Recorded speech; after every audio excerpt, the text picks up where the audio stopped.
How to log in to old Gmail ID. So if you want to recover your old Gmail ID on your mobile phone, then what you have to do is open up your Gmail, and then on the upper right corner you will have a profile icon. Tap on your profile, and then here you will have add another account.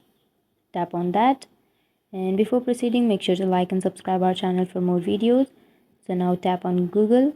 You want to recover your email, right? So what you have to do is tap on forgot email, and now it is asking for your phone number or your recovery email. So enter that email which you want to log into in this mobile, and after entering your email, tap on next, and then it is asking for your first name and your last name of that email ID which you want to log in now.